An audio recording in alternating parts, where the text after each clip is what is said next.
The movie begins with a woman named Ars lying on her bed, eyes wide open. It's clear that she's suffering from severe insomnia and deep depression ever since the death of her young son. She gets out of bed, gets into her car, and drives toward the mountain. When she arrives, she stands in front of a tree trunk with her son's initials carved into it. She holds a photo of her son and gazes at it sorrowfully. Then Ars walks to the edge of the cliff and decides to harm herself in order to escape her suffering. But before she does anything, a man named Richard appears beside her. Richard tells her that the weather is really beautiful today, and that he personally enjoys standing and reflecting at the edge of the cliff. He introduces himself and asks her for her name. She tells him Ars and says that what he's saying won't stop her from hurting herself because she's already made up her mind.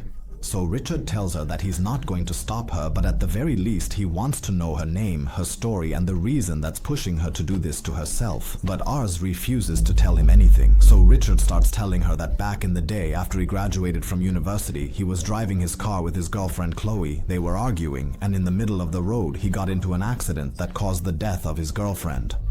And when Ars hears this story, she gets very upset and sympathizes with him over the death of his girlfriend. Then she tells him that she once went on a camping trip in the mountains with her husband and son. Each of them was busy doing something, not paying attention to their son, until suddenly her son fell off the mountain and died. And what upsets her the most is that she hasn't been able to cry for her son until this very moment. She feels broken and shattered inside, and she wishes she had died instead of her son. She keeps blaming herself every day for not paying attention at the time, so Richard asks her to give herself a second chance because death won't change what happened, and he tells her. He also tells her that it's not her fault her son died, because it was destined for him to die on that day. Then he leaves. When Karis reflects on what he said, she feels that he's right and reconsiders the idea of hurting herself, so she steps down from the edge of the cliff and goes for a walk toward her car because they had parked their cars in the same place. But when Karis tries to open her car door, she can't get in because he had parked his car right next to hers. So Richard gets out of his car and he has an electric stun device hidden in his sun visor. He starts approaching her in a strange way and Karis thinks he's trying to kiss her, so she pushes him away and tells him that she's married and loves her husband. But suddenly Richard gets closer and starts electrocuting her repeatedly until she loses consciousness. Then he ties her hands and feet and puts her in his car. When Karis regains consciousness, she finds herself tied up in Richard's car. She tries to free herself, but she can't. So she tries to call the police using the smartwatch she's wearing, but Richard tells her there's no signal in that area and that it's better for her not to try anything reckless so he doesn't get upset with her. Then Richard gives her her son's toy, the one she had left by the tree trunk, and tells her to take a good look at it because she won't be seeing it again. Karis then remembers that she has a small knife hidden in her pocket, so she takes it out without him noticing and starts to cut herself free. She keeps talking to him about random topics so he doesn't notice what she's doing. Richard tells her that she's not the first girl to try to appeal to his emotions with words so he wouldn't kill her, but he reassures her, saying he's not going to kill her just yet because he wants to spend a week with her at his cabin before he gets bored and kills her. Karis tells him that he won't be able to lay a finger on any of them, and suddenly she attacks him with the knife, trying to kill him, but she doesn't succeed.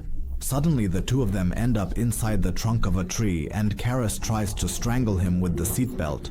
But Richard pushes the seat back and escapes from her grip, then starts beating her savagely. Karis kicks him away, gets out of the car, frees her legs, grabs her knife, and threatens him, saying she'll finish him off if he tries to come near her. Richard tells her he's really surprised by how strongly she's clinging to life, especially since just 15 minutes ago she was trying to hurt herself. And he tells her she should be thanking him for ending her suffering soon. Then Richard asks her if she's started to feel any numbness in her body yet. Karis is shocked and asks him what he means by that. He pulls out an empty syringe and stuns her by revealing that he injected her with that substance while she was asleep, and that in exactly 20 minutes all her vital functions will shut down and she'll be completely paralyzed. The first thing that will happen is that she'll lose control over her muscles and start feeling numbness in all her limbs. Then she'll lose sensation in her legs, and by the 15th minute, she'll be completely paralyzed. By the 18th minute, she'll lose the ability to speak so quickly. Karis starts running away from him into the forest, terrified. So Richard shouts to her that running will speed up the effect of the substance in her body. But she doesn't pay attention to what he says and keeps running. Suddenly, she starts feeling numbness in her fingers, just like Richard told her. She also begins to gradually lose sensation in her legs. So she keeps walking very slowly until she hides behind a tree.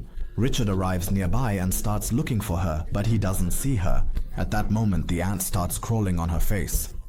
Iris tries not to scream, but she can't help it because one of the ants crawls into her nose, so she screams loudly and jumps into the river in front of her. Richard tells her that she won't be able to swim because her body will be paralyzed within a few minutes. And indeed, Iris loses her ability to move and lets the current carry her until she finds a tree branch, grabs onto it, and starts crawling on the ground while screaming.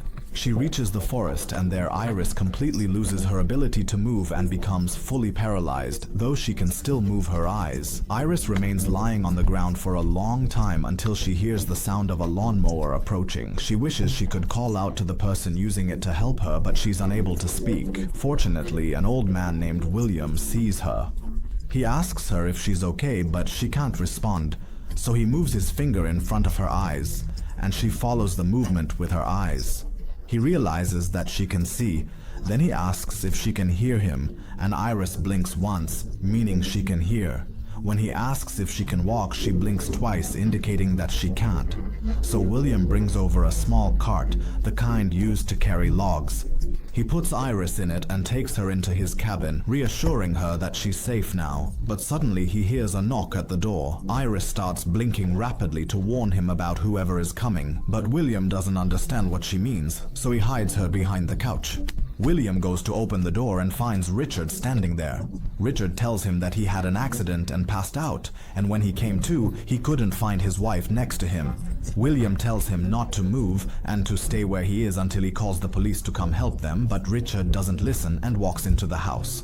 William keeps yelling at him because he told him not to enter the house, but Richard tells him that he's been feeling very dizzy since the accident and needs to sit down for a bit to rest his body. He also says that he lost his phone during the accident and needs to use William's phone to call for help. William gets angry at him and tells him that he's going to call the police right now if he doesn't leave his house. So Richard pretends to cry and tells him that if the police come, they'll take his wife away from him.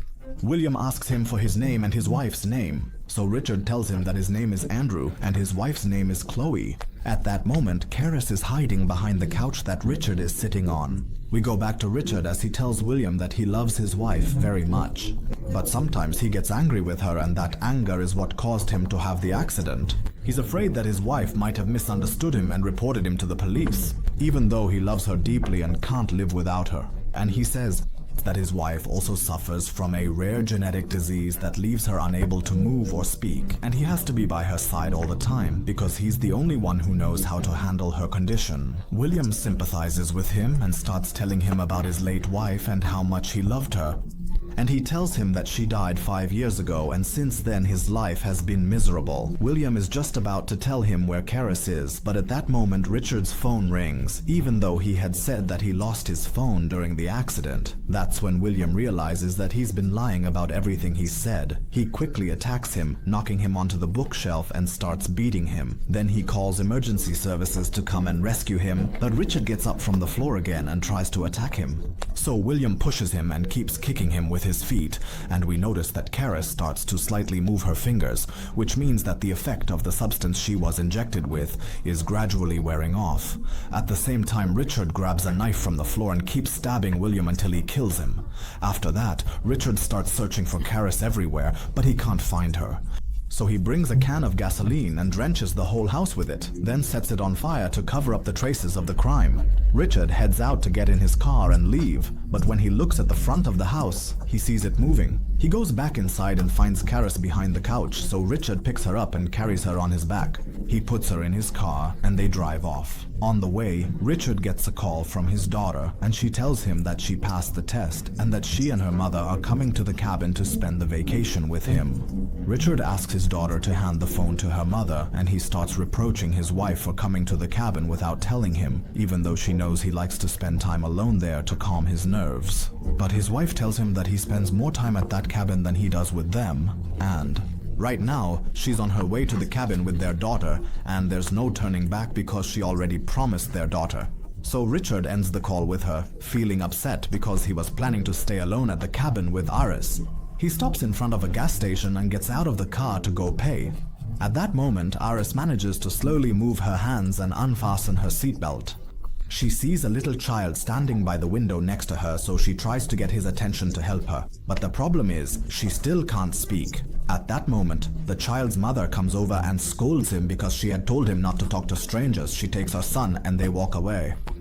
Richard gets back into the car and drives away from the gas station. He prepares a syringe like the one he used on cars earlier, so that when the effect of the first injection wears off, he can immediately inject her with the second one. He hides the syringe under his clothes so that no one passing by would see it. He also changes his blood-stained clothes. At that moment, a police officer arrives and is very surprised by Kars's appearance, so he asks Richard what happened to her. Richard tells him that Kars is his wife and that she's completely drunk.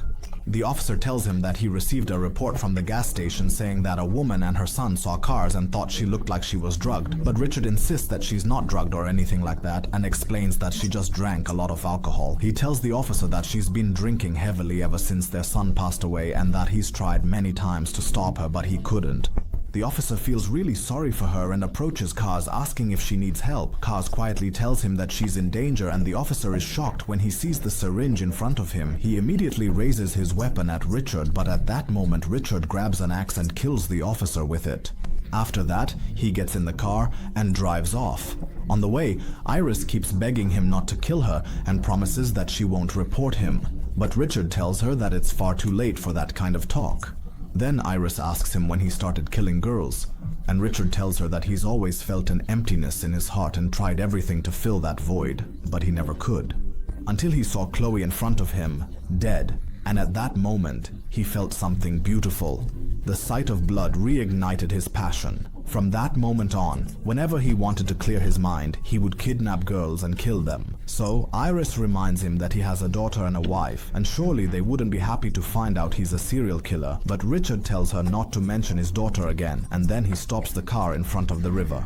Suddenly, Iris stabs the syringe into Richard's leg, but she can't press it down because she's still too weak. So Richard pulls the syringe out of his leg and empties it out roughly. Iris gets angry and asks him why he saved her in the first place if he was going to kill her anyway. Richard replies that the powerful one wants them to spend a couple of nice days together before she dies. After that, Richard gets out of the car, takes his weapons with him, and helps Iris out. He keeps guiding her until she gets on the boat. Iris starts crying as soon as she sees the weapons in his pocket and realizes that her end is near. She asks him for one last wish, to get her son's toy from her pocket. As he leans in to retrieve the toy, Iris quickly pulls a knife from his pocket and stabs him in the neck. Richard immediately pulls the knife out of his neck and grabs his gun to finish her off. But Iris keeps rocking the boat from side to side until Richard loses his balance and falls into the water. Moments later, he resurfaces, but Iris quickly grabs the gun and starts shooting at him until he falls back into the water again. The problem now is that the boat has been damaged and starts to sink. After a few moments, Iris emerges from the water and makes it to the shore. And there she finds that Richard has also made it to the shore, barely clinging to life. Iris looks at him with a smug expression and thanks him for changing her perspective and giving her a second chance to live. And that's where the movie ends.